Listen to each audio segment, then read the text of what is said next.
നമസ്കാരം, പ്രവാസി മലയാളിയിലേക്ക് സ്വാഗതം. നാട്ടിലേക്ക് വരാൻ കഴിയാത്ത പ്രവാസികൾ ഇപ്പോൾ കുടുംബത്തെയോർത്ത കടുത്ത ഉത്കണ്ഠയിൽ തന്നെയാണ്. നിങ്ങൾ സുരക്ഷിതരായി വിദേശത്ത് തന്നെ കഴിയൂ എന്നാണ് ഈ അവസരത്തിൽ സർക്കാരിന് പറയാനുള്ളതും. ആരും യാതൊരു കാരണവശാലും ഉത്കണ്ഠപ്പെടേണ്ടതില്ല. നിങ്ങളുടെ കുടുംബങ്ങൾ ഇവിടെ സുരക്ഷിതമായിരിക്കും. ഈ നാട് നിങ്ങളുടെ കൂടെയുണ്ട്. പ്രവാസികളുടെ കുടുംബങ്ങളുടെ സുരക്ഷ ഉറപ്പാക്കും. ഇത് പറഞ്ഞിരിക്കുന്നത് ഞാനല്ല, മറിച്ച് കേരളത്തിന്റെ മുഖ്യമന്ത്രി ശ്രീ പിണറായി വിജയൻ തന്നെയാണ്. പ്രവാസികൾ മണലാരുണ്യത്തിൽ വിയർപ്പൊഴുക്കി അധ്വാനിച്ചുണ്ടാക്കിയ പണം കൊണ്ട് നാം കഞ്ഞി കുടിച്ച് കഴിഞ്ഞിരുന്നു. ഇക്കാര്യം ഒരിക്കലും മറക്കരുല്ല എന്ന് തന്നെയാണ് മുഖ്യമന്ത്രി പിണറായി വിജയൻ പറഞ്ഞത്. നമ്മുടെ നാടിന്റെ നട്ടെല്ല് പ്രവാസികളാണെന്നും അദ്ദേഹം വ്യക്തമാക്കി. കൊറോണ അവലോകന യോഗത്തിന് ശേഷം നടത്തിയ വാർത്താ സമ്മേളനത്തിൽ സംസാരിക്കവെയാണ് അദ്ദേഹം ഇക്കാര്യങ്ങൾ വ്യക്തമാക്കിയത്. നമ്മുടെ നാട്ടിൽ കോവിഡ് ബാധയുമായി ബന്ധപ്പെട്ട് പ്രവാസികളായവരോട് ഒരു പ്രത്യേക വികാരം ചിലർ പ്രകടിപ്പിക്കുന്നുണ്ട്. നാം കാണേണ്ടത് ഇത് ലോകത്താകെ പറന്നു പിടിച്ചിട്ടുള്ളൊരു രോഗമാണ്. ചില വികസിത രാഷ്ട്രങ്ങൾ നിസ്സഹായതയോടെ ഇതിനെ നേരിടുന്ന കാഴ്ച നാം കാണുന്നുണ്ട്. ഇതിനേതെങ്കിലും ഒരു വ്യക്തിയെ കുറ്റപ്പെടുത്താനാവില്ല. നമ്മുടെ നാട് ലോകത്താകെ വ്യാപിച്ചു കിടക്കുന്നൊരു നാടാണ്. കാരണം നമ്മുടെ സഹോദരങ്ങൾ ലോകത്താകെ വ്യാപിച്ചു കിടക്കുന്നു. അവർ മണലാരണ്യത്തിലടക്കം കഠിനമായി അധ്വാനിച്ച് അവരുടെ വേർപ്പിൻ്റെ കാശിലാണ്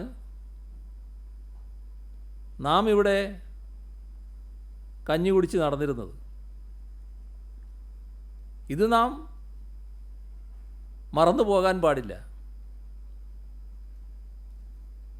നമ്മുടെ നാടിൻ്റെ നട്ടെല്ലാണ് പ്രവാസികൾ. അവർ പോയ രാജ്യങ്ങളിൽ ചില പ്രശ്നങ്ങളുണ്ടായപ്പോൾ സ്വാഭാവികമായും അവർ നാട്ടിലേക്ക് തിരിച്ചു വരാൻ ആഗ്രഹിക്കില്ലേ?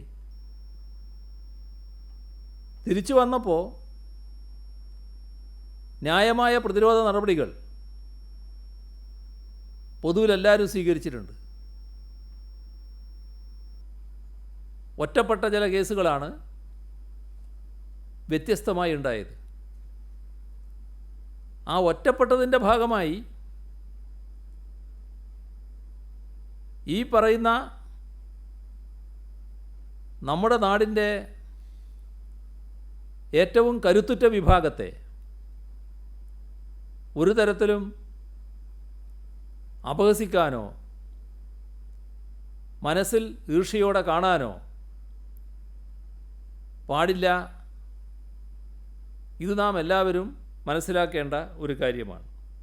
നമ്മുടെ പ്രവാസി സഹോദരങ്ങൾക്ക് സ്വാഭാവികമായും നാട്ടിലുള്ള കുടുംബത്തെക്കുറിച്ച് ഉത്കണ്ഠയുണ്ടാവും. കാരണം ഇപ്പോൾ അവർക്കാർക്കും ഇങ്ങോട്ട് വരാൻ കഴിയില്ല, യാത്രാ സൗകര്യമില്ലാത്തതുകൊണ്ട്. അവരോടൊരു കാര്യം മാത്രമേ പറയാനുള്ളൂ. അവർക്കാർക്കും അത് സംബന്ധിച്ച് ഉത്കണ്ഠ വേണ്ടതില്ല.